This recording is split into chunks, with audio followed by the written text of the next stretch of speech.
all, yes. Each of the 50 states that is free, that depends upon their own strength and not on the arbitrary will of another state. Yes. you know, each state that I've contacted about the fraud and kidnapping, yes, they should have depended upon their own strength. Instead, what they do, poach. They said it didn't happen in their jurisdiction. Yes. But the full faith and credit of the United States Constitution says that when you don't protect the due process rights, each state is liable for their own independent decision making of refusing to enforce fraud laws. For refusing to enforce the Parental Kidnapping Protection Act, pooch, refusing to enforce the actual requirements of the Violence Against Women's Act, yes, refusing to enforce the actual laws of the United States. Now, they should not have been arbitrary. They should have relied on their own strength. Now I'm suing them. Pouch! I didn't like spending the last 3 years sending emails where you said it was your local jurisdiction that would have to handle the problem when it involves the Constitution of the United States. When I told each state, well, you're legally liable right now. They're liable. Oh, Now, let's see here. Causa vaga et incerta non est a causa rationabilis. A vague and uncertain cause is not a rational one. Pooch. Oh, the uncertain cause is not rational. The irrational, yes, inadequate, arbitrary issuance of protection orders. Because my wife abducted my sons from Guam, ran into the court approximately 5 days after she got here, and you decided to issue a protection order where you didn't protect my rights as an American citizen because you said I was crazy, mentally ill, a child abuser, a domestic violence abuser.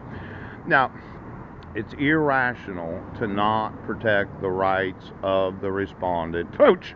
It was irrational to reissue the protection order after I was arrested. Pooh! It's irrational to use a minute order. Poach. It was irrational on you to modify the protection order. Yes. Then it was irrational to put it in publication, mailing, and call me on the telephone. There was no rational reasoning to do anything that you've done. Pooh. Now, this cause of domestic violence and child abuse, where you said that I was mentally ill, pooh. I wasn't in Squim. I wasn't in Brennan. Poach. It's irrational on the part of the court to think that I would motion a court that violates the rights of American citizens. The only rational response from an American citizen is you need to remove your fraud because I'm going to sue every state of the United States. And I know you dislike the thought, but you'll actually have to do it. Now, I'm wanting my sons today, and I haven't gotten any phone calls, and then I wanted to speak to Marilyn about this use of my sister's picture. Yes, a vague and uncertain cause when there's no due process to the respondent. The dissolution of marriage, where it was irrational to motion the court for a default dissolution of marriage. Yes, yes. When I had responded within the 90 days, and then you continued having court hearings where every excuse of the court was, well, he's crazy. He's crazy! Am I crazy for understanding exactly how much liability there is? Now, there is what's known as caveat emptor. We've all seen this or heard about this. Q ignorare non debut code quid just alunum emit. Let the purchaser beware. No one in ignorance should buy that which is the right of a third party. This ignorance, yes. Every state of the United States purchased that protection order when you issued it. Yes, But it's my right as a third party and as a named party, yes, to have my rights protected. Now, buyers, yes, each and every state, yes, the United States federal government, ooch, those that have sworn that they would support and defend the Constitution, each one of you bought a protection order, yes, they did, and when you had knowledge of the fraud, pooch, you should be beware, because I'm a second party, as in the petitioner respondent, but I'm also the third party, the individual that has the right to sue you. Now you should have been well, as soon as you read ri.pdf, I sent it a couple million times. Yes, there is no due process to myself, right? Petitioner didn't sign it. No.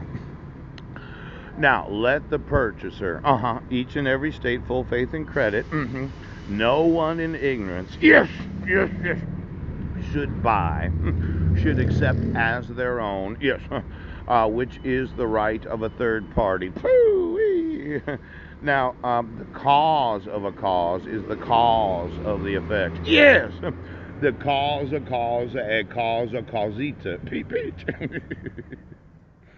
Now let's look at the cause of the cause is the cause of the effect. Yes.